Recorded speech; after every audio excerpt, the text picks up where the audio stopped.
ईश्वर करे गिल हमारे लिए शुभ हों, वरना हालात बदल चुके हैं। प्रार्थना करें भारत इंग्लैंड के चक्रव्यूह से निकल जाए, मगर निकलेगी कैसे, मैंने पहली लाइन में ही बताया। गिल हमारे लिए शुभ हों और राहुल भी साथ में शुभ हों, तभी हम इस चक्रव्यूह से निकल पाएंगे। बड़ा स्कोर ही जीत दिला पाएगा, क्योंकि जिस तरह से दूसरी पारी में बैटिंग इंग्लैंड ने की है वो देखने लायक थी। लगता था कई बार T20 बनाए हुए थे, कई बार ODI बन जाता था, तो कई बार वो टेस्ट मैच खेलने लगते थे। मगर भारत की हम यहाँ प्रशंसा करेंगे।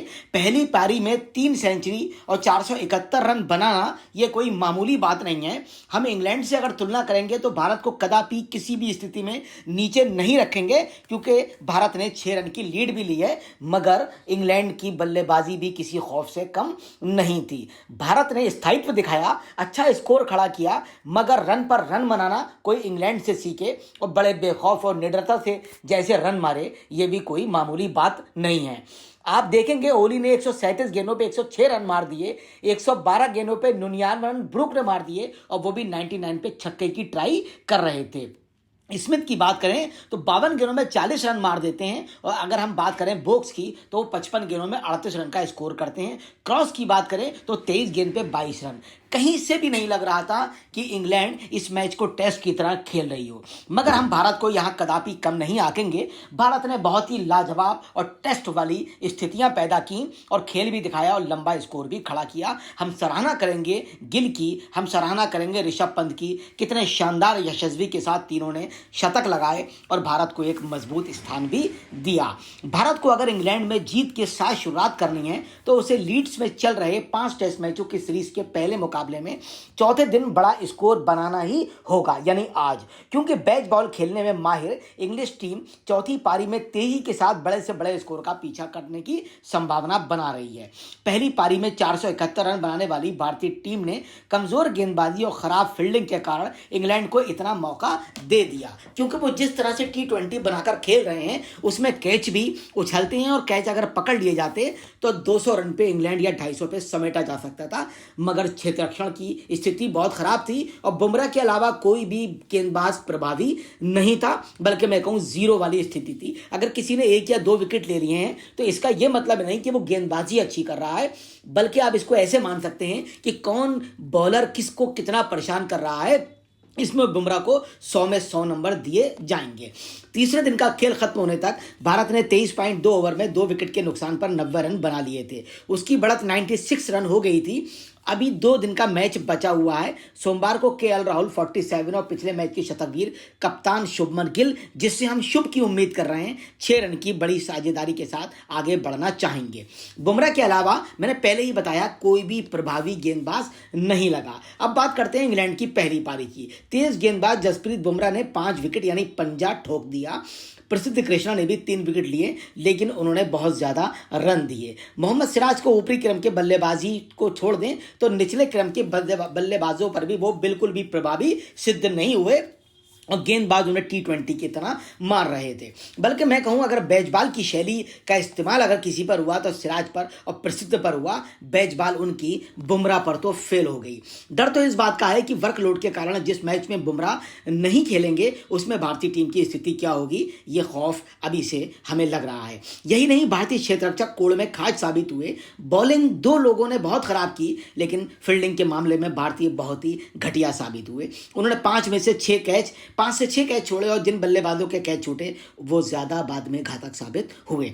दूसरे दिन 3 विकेट लेने वाले बुमराह ने तीसरे दिन चायकाल से पहले इंग्लैंड के आखिरी 2 विकेट लेकर उनकी पहली पारी 465 रनों पर समाप्त कर दी। भारत को 6 रन की बढ़त जरूर मिली, लेकिन अगर गेंदबाजी और क्षेत्ररक्षण अच्छा होता तो निश्चित तौर पे भारत 100, 150, पौने 200 रन की लीड ले लेता। उस स्थिति में भारत की जीत भी सुनिश्चित हो सकती थी। भारत ने पहली पारी में 4.16 के रन रेट से रन बनाए तो इंग्लैंड ने 0.5% ज़्यादा बढ़ाया स्कोर, और मगर तेज खेला। प्रसिद्ध ने 6.5 के एवरेज से स्कोर दिया। T20 वाले स्थिति में उन्होंने बॉलिंग की। शार्दुल ने 6.5 का, सिराज ने 4.5 का, उसके मगर लाजवाब बॉलिंग अगर हम कहेंगे तो बुमराह की ही रही। उनके शानदार और घातक बल्लेबाज ब्रुक 99 रन पर आउट हो गए। पहले टेस्ट के तीसरे दिन भी इंग्लिश बल्लेबाज तेजी से रन बनाने की रणनीति के साथ मैदान पर उतरे। लंच से पहले भारतीय गेंदबाजों को 2 सफलता भी मिली। विकेट पर डटे ओली पोप 106 रविवार को ज्यादा देर नहीं टिक पाए। प्रसिद्ध कृष्णा ने उनको चलता किया। बेन स्टोक्स कप्तानी पारी नहीं खेल पाए। 5वें नंबर पर बल्लेबाजी करने आए हैरी ब्रुक ने भारतीय गेंदबाजों का डटकर सामना किया, लेकिन वो अपने शतक से सिर्फ 1 रन दूर रह गए। उन्होंने 99 पर प्रसिद्ध कृष्णा ने उन्हें पवेलियन की रास्ता दिखा दी। किस्मत भी अजीब होती है। ब्रुक का 0 पर कैच छूटा और 99 रन पे आउट हुए। अगर 1 रन वो और बना लेते तो शतकवीर बन जाते। भारत के विरुद्ध जानदार पारी खेलने वाले ब्रुक को खाता खोलने से पहले ही जीवनदान मिला था, मगर वो जीवनदान कितना भारी पड़ा आपको मैंने बता दिया। उनका 46 और 82 रन के निजी स्कोर पर भी कैच छूटा। हैरी ने इसका फायदा भी उठाया, लेकिन प्रसिद्ध ने उनको शतक नहीं बनाने दिया। ये खुशी की बात मानी जा सकती है। भारत के विरुद्ध उच्चतम स्कोर नाबाद 97 रन था। भारत के विरुद्ध कप्तानी कर रहे स्टोक्स छाप छोड़ने में बिल्कुल नाकाम रहे। स्मिथ भी अर्धशतक जड़ने से चूक गए, मगर उन्होंने T20 की पारी खेल के बेस बॉल की स्थितियों को सुदृढ़ कर दिया। बुमराह सटीक लेंथ के साथ गेंदबाजी कर रहे थे, लेकिन टीम के साथ अहम मौकों पर कैच छोड़ते गए और स्थितियां बिगड़ती चली गईं। बुमराह के ओवर में 3 कैच जायसवाल और 1 जडेजा ने छोड़ा। ऐसा लग रहा था जैसे जायसवाल के हाथ में ग्लिसरीन लगी हो। ये एक पारी में किसी भारतीय गेंदबाज की द्वारा छोड़े गए संयुक्त रूप से सबसे अधिक कैच हैं। जायसवाल भी एक पारी में सबसे ज्यादा कैच छोड़ने वाले भारतीयों में संयुक्त रूप से सबसे आगे पहुंच गए। इंग्लैंड के विरुद्ध पारी में शतकीय पारी खेलने वाले यशस्वी जायसवाल दूसरी पारी में फेल भी रहे और कैच छोड़कर भी उन्होंने इंडिया को भी फेल करने में कोई कसर नहीं छोड़ी। अगर इंडिया की स्थिति हारने वाली बनती है तो यशस्वी जायसवाल का उसमें बहुत बड़ा रोल बनेगा, ये निश्चित है। इसके अलावा इस मैच में पदार्पण करने वाले साई सुदर्शन बड़ी पारी ना पहली पारी में खेल पाए ना दूसरी पारी में खेल पाए। पहली में तो 0-0 थे, दूसरी पारी में अच्छा खेलने का प्रयास कर रहे थे, मगर वो नहीं खेल पाए। क्रीज पर उतरने से पहले हेलमेट पहनकर हाथ में गेंद लेकर आंखों के सामने से इधर उधर ले जा रहे थे। इसके सारे वो खुद को एकाग्र करना चाह रहे थे, मगर वो एकाग्र नहीं रहे। 30 रन बनाकर आउट हो गए। उन्हें मैच में दूसरी बार भी इंग्लिश कप्तान बेन स्टोक्स ने ही अलविदा यानी चलता कर दिया। तीसरे दिन का खेल खत्म होने तक भारत ने कुल मिलाकर 96 रन की बढ़त बना ली है। जसप्रीत बुमराह ने पंजा ठोक दिया। केएल राहुल अर्धशतक के करीब हैं। शुभमन गिल और केएल राहुल ने अगर शुभ बैटिंग नहीं की तो भारत को स्थितियां खराब होने की पूरी संभावना बन रही है। अब मैं बात करूं भारत की पहली पारी 461 रन ऑल आउट, इंग्लैंड पहली पारी 465 रन ऑल आउट और 209 रन उसके आगे 3 विकेट थे। उन्होंने जब आगे खेलना शुरू किया तो ओली पोप ने 106 रन, ब्रुक ने 99, स्टोक्स 20, स्मिथ 40, बोक्स 38 और क्रॉस ने 22 रन का योगदान दिया। टंग ने 11 और बशीर ने 1 रन बनाया।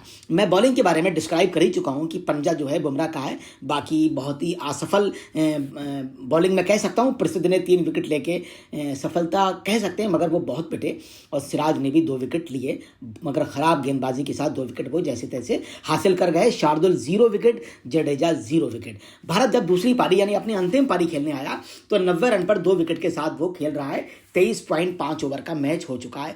यशस्वी चलते बने 4, उन्होंने 4 किया और 4 रन कुल मिलाकर बना पाए। राहुल खेल रहे हैं 47 पे, अच्छा खेलना पड़ेगा। सुदर्शन चलते बने।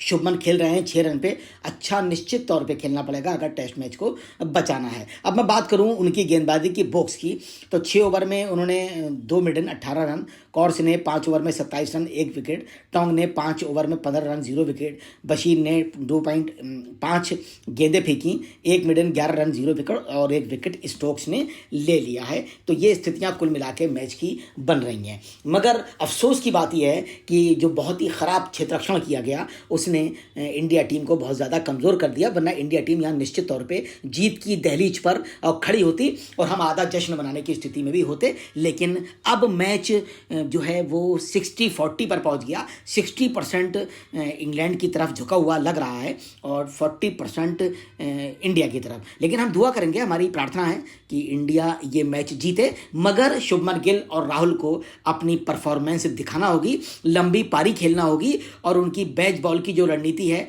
उसको कैच पकड़कर अच्छी फील्डिंग करके उसको रोकना होगा, अन्यथा शुभ होना की संभावना बहुत कम बन रही है। हमारी शुभकामनाएं भारत के साथ हैं। भारत ये मैच जीते, अच्छे से जीते, हमारी प्रार्थना और दुआ दोनों साथ हैं। जय हिंद, जय Bharat. Thank you very much.